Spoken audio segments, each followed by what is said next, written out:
I'm Rick Harp. This is your APTN News Brief for Friday, July 11th. Manitoba is once again under a province-wide state of emergency. For the second time in under 2 months, wildfires have forced thousands to flee their homes, an effort that in some cases involves the Canadian Armed Forces flying people to safety. And a recent evacuation alert was issued to the combined 6,000 or so residents of the town of Snow Lake and Garden Hill First Nation, roughly half of all estimated evacuees. Noting 9 communities under mandatory evacuation as of Thursday, Premier Wab Kinew said the state of emergency was necessary due to intensifying fires. And with 105 active wildfires, that puts this year's total so far at 261, the average just under 200.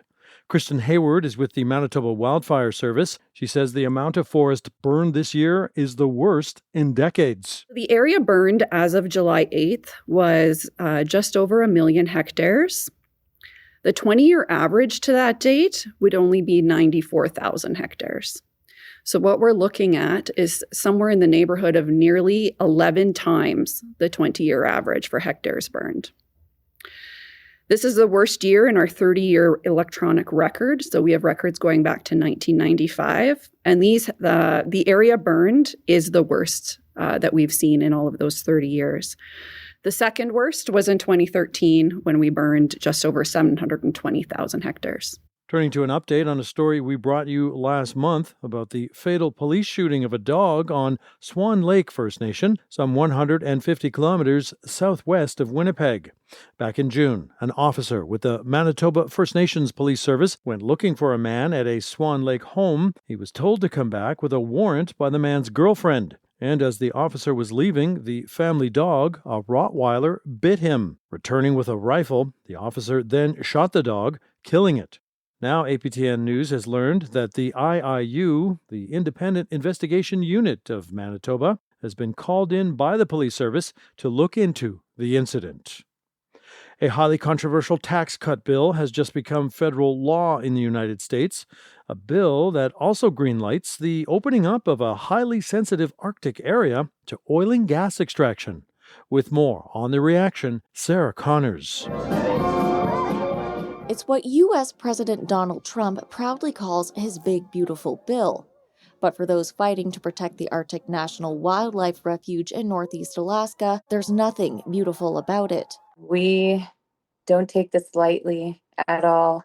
This is our way of life. Along with cuts to Medicaid and food assistance, the federal budget bill requires 4 oil and gas lease sales within the refuge's coastal plain over the next 10 years. The 1.5 million acre plain serves as nursery grounds for the porcupine caribou herd, an important food source for the Gwich'in in Alaska and northern Canada. That's the sacred place where life begins. No amount of money can justify what is taking place. But just because lease sales within the refuge can legally go ahead, that doesn't mean anyone's buying. 2 prior lease sales mandated under the Trump administration received virtually no interest from oil and gas companies.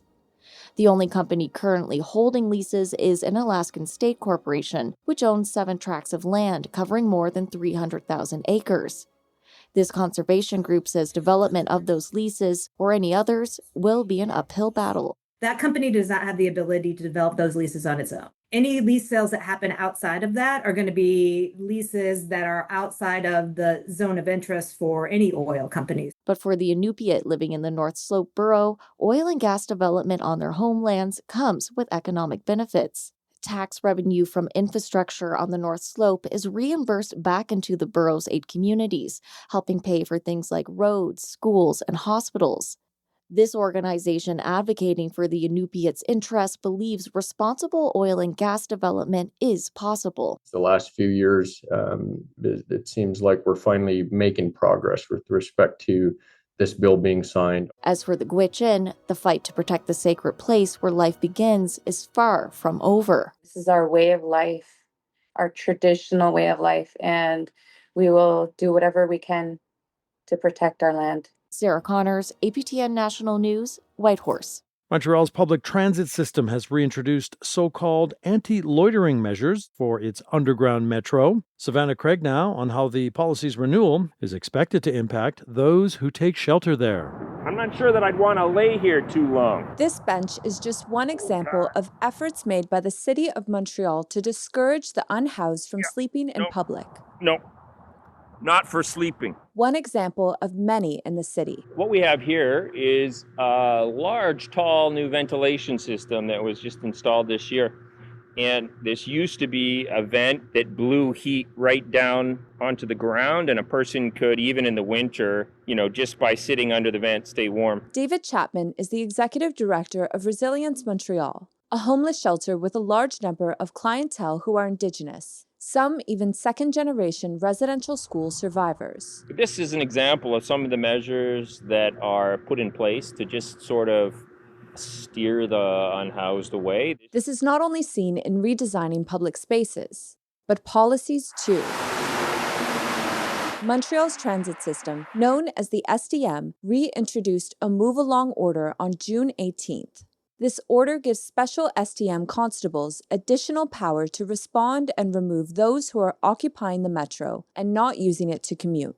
The order was first introduced in March of this year, lasting 7 weeks. So what's going to happen? Chapman had this to say to APTN News about it back then. When we push people out of the metros. Well, that solves the problem for the STM officials. But where do the people then go? Chapman said the move-along order was bringing out larger crowds of clientele to Resilience, forcing some to sleep in hallways. Now he's seeing these effects again. APTN News reached out to the STM, but it did not grant us an interview. The STM says the justification for bringing back the move-along order is that safety improved during the first implementation of this order for both riders and workers. In a press release announcing the reintroduction of these measures, STM Board of Directors Chair Eric Allen Caldwell stated, "The real solution to the issue of homeless people sheltering in metros is a tangible and sustainable response to help the vulnerable, including more funding for resources all year long." More funding for resources is a sentiment Chapman agrees with, but he says much of the focus from governments has been on housing initiatives, instead of balancing this with support for emergency services. Organizations that try to operate and offer a safe place to people while they're working it out can't find funding, because the message the governments are getting is stick the money directly into housing first programs. He says homeless support centers should be available in every neighborhood in Montreal. If we keep this up, we won't be ending homelessness, but we might be ending homeless people. Savannah Craig, APTN National News, Montreal. And that's your APTN News Brief for Friday, July 11th. I'm Rick Harp.